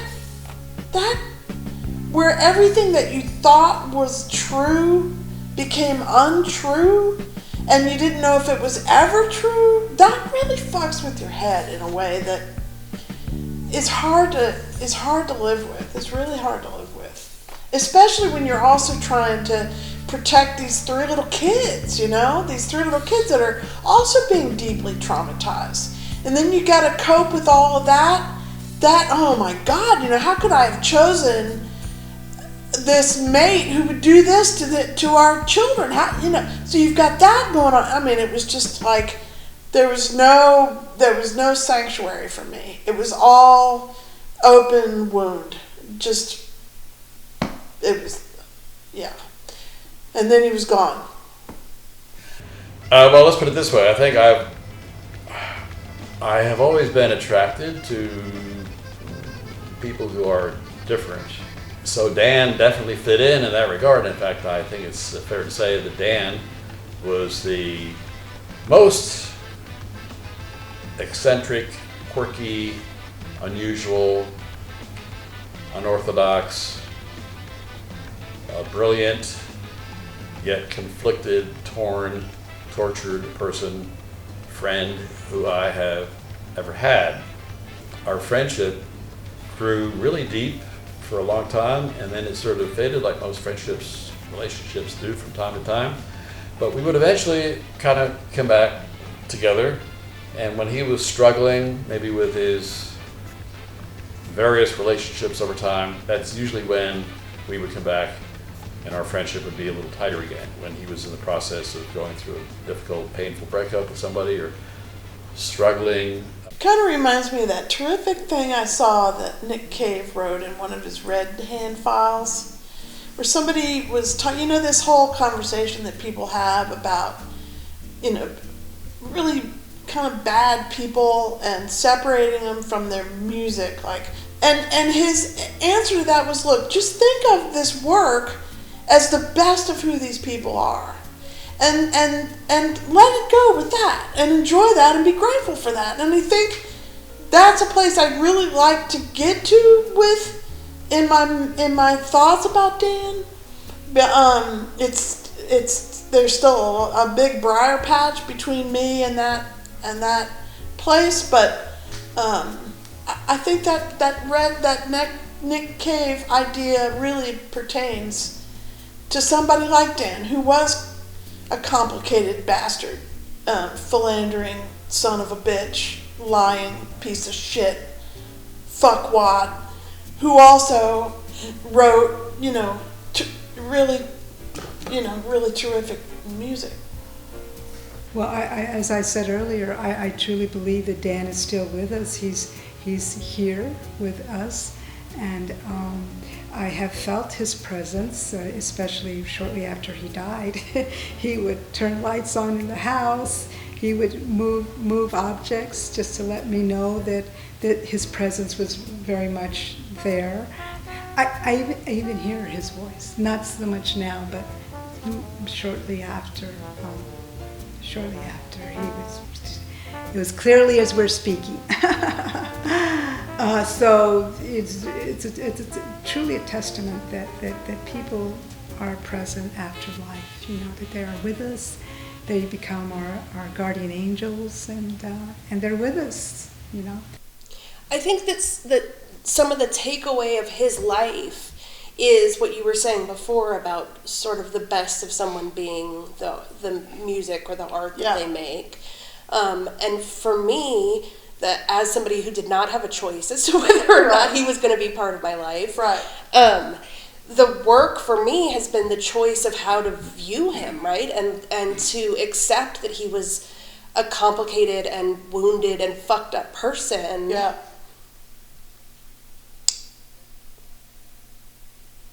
Yeah, it's hard.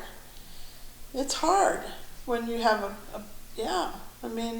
abandonment is a heavy thing to do to a child, and it's hard. It's hard to live with. It's hard to get to a place where you don't hate them, and hating them isn't good, and that doesn't work at all. That's a choice too, right? Yeah. And trying to find that, trying to make the choice of how to feel. How to be this person's child.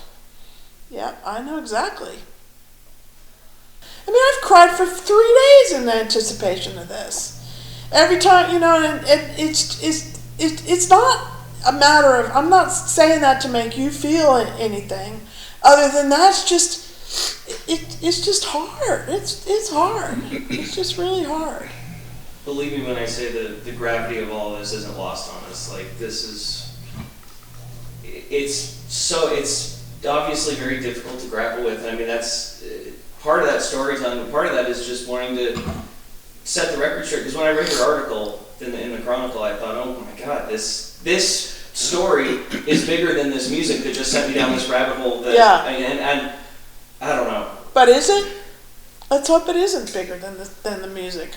I mean, I would think that your ultimate goal is to flip that. I mean, let's flip it. Let's find a way to, if you're interested in his music, then all of this deepens your understanding of what he wrote and what he said and who he was as a man. But who he was as a musician was actually pretty impeccable. In terms of his approach to his craft, it was pure. It was, his music was who he, if he could have just made his life making music, I think he would have been a very, very happy man. He just took on all this other, from the time he was a son,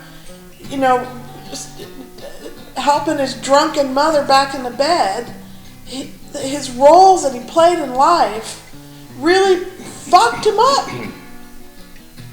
But if you, in today's world, as we sit here in 2024, detach yourselves from the Dan Del Santo we knew, who was a father, a husband, a close friend, if you were a fan, and you listen to it with fresh ears and you think about what his story was and how he started and how he became who he was, I can see how, and I would hope that people would have a new appreciation for the kind of music he created.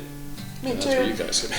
Yeah, Frankly, yeah. that's kind of what you are. You are the fresh eyes and ears who did not know Dan Del Santo, the asshole bastard motherfucking fuckwad, or whatever Any of those work. those words were. Yeah.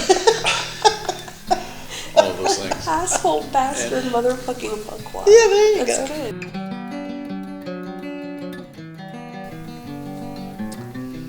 So this is October 11 in 2001. Dan Del Santo died today in Oaxaca, Mexico, after 9 years in exile as a felony fugitive. He just turned 50 years old on September 5. I last talked to him on September 14 to wish him a belated happy birthday. He sounded like his old self, but was complaining about a multitude of health problems, diabetes, high blood pressure, chronic pain. He was gloating over the tragedy of 9/11. America got what it deserved. He died from massive internal bleeding. His common law wife, Gloria, left me a message a week before, but didn't say anything. I officially found out from Anne via my cell phone as I was stepping off an airplane in Newburgh, New York, on my way to Poughkeepsie, where both Dan and I were born, became friends, and concocted big plans to move to Texas. I met him when I was a DJ at WPDH in 1972, and he was the leader of the Arm Brothers Band. We quickly became friends, and he often said I was the best friend he'd had for about the next 15 years. We were closest during the last year in Poughkeepsie and those first few years in Austin, where times were tough and we didn't really have many other friends or money. He was incredibly talented, self-centered, full of love, anger, charming, petty, compassionate, passionate, spiteful, deceitful, hypnotic, and irresistible, among his other attributes. He touched and changed many lives. He taught me about a world of music I had ignored. I can remember many, many hours sitting next to him as he would sing and play a new song he wrote, looking me straight in the eye the whole time. He wrote beautiful songs, powerful songs, angry songs. I never would have moved to Austin were it not for Dan, but then he never would have moved if I hadn't either. He was his own worst enemy, and in the end, it was so self-destructive. He abandoned his 3 kids, then 13, 9, and 7, and his career, over charge of selling marijuana that he possibly could have beaten, or at least gotten off with a short prison term. Ironically, he would have gotten better medical care in an American prison. I went to visit him once in Oaxaca in 1999, and last year I tried my best with expert legal help to convince him to find a way to settle his case and come back home. He was too stubborn, selfish, paranoid. I'm sad, but I don't feel grief-stricken. For me, I guess, Dan died a long time ago. Few people are left who even remember or value his musical legacy, and he left a trail of bitterness among his entire family and friends. But we never even cross ourselves at work. No, we never even crossed words, and I think his love for me was enduring. But what a waste. So that's what I wrote.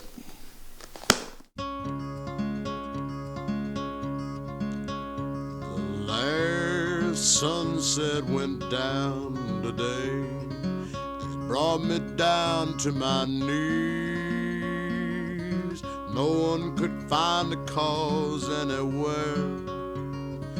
No one had any leads. Pretty girl runs by a lake, shining bright, a traffic light. Chill runs up my back, I put my jacket on. Better get on up the street before all the sun is gone. I think I'll start with some of Dan's poems. This first one is called Time. And again, these were composed when he was in Oaxaca. Time travels outwards in concentric circles, ripples from a stone dropped in the lake of life. Good time, bad time, long time, short time, big time, small time, no time. Ever expanding, ever contracting, peaks and chasms, arbitrary, mandatory. Lunchtime, supper time, bedtime, time after time. What a time we had. Time to kill, pass the time, doing time. Crawling on its hands and knees, racing at the speed of light, running out of time, all the time. Time, time, and time again.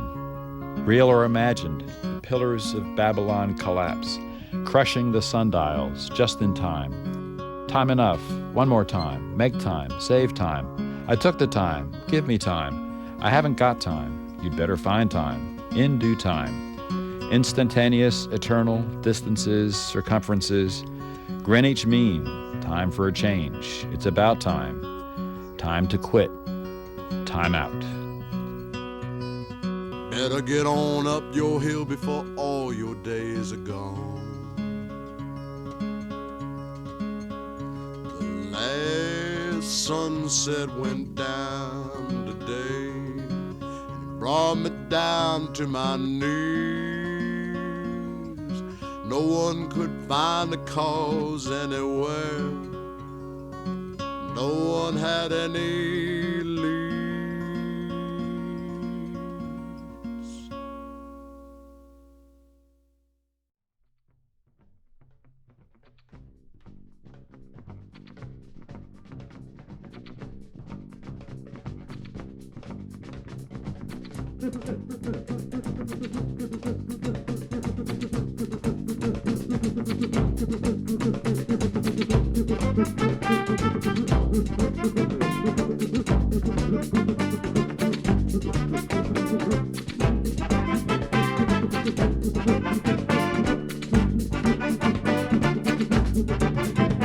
I left my home and hit the road, never once looked back, never more to think about my home across the track. Sometimes it's hard to be alone, a man without a home, but I know this life was meant for me, 'cause I was born to roam, and I never will return. I never will return. I never will return. I never will return. As time goes by, I think about all the things I've done, and I wonder if I'm living right, living on the run. But now I know I'm gonna run until the day I'm done. I only wonder if I'm running to or running from, and I never will return. I never will return. I never will return. I never will return.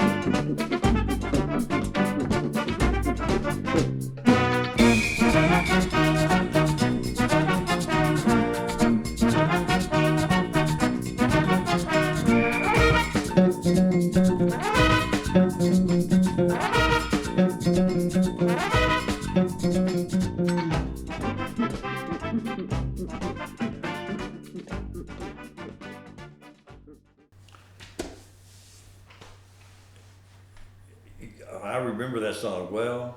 I love that song. I never put two and two together, how prophetic that was to go from life in the big city to living that song. That's the magic in music that keeps us all coming back to it.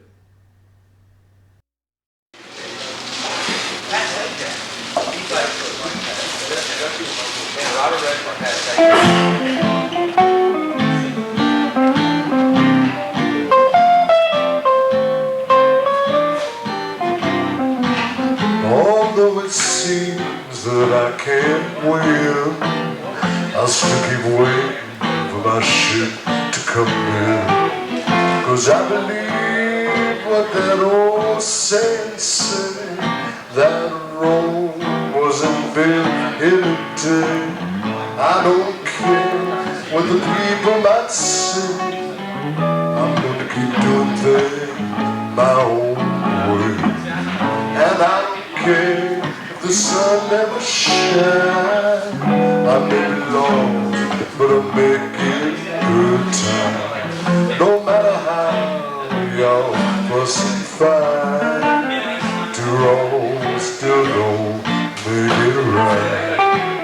So let me tell you one thing more, I lost the battle, but I'll win the war.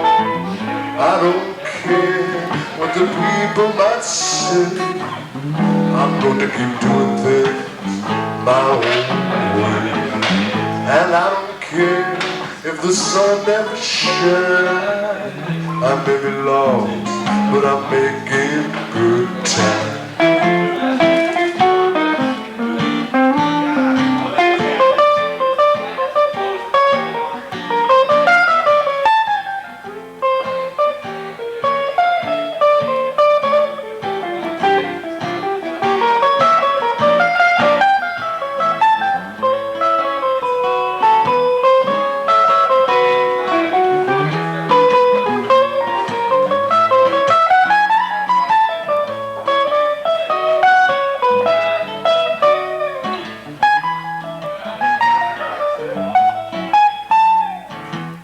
Although it seems that I can't win, I'll still keep waiting for my ship to come in. 'Cause I believe what that old saying said, that Rome wasn't built in a day. I don't care what the people might say, I'm going to keep doing things my own way. And I don't care if the sun never shines, I may be lost, but I'm making good time. I may be lost, but I'm making good time.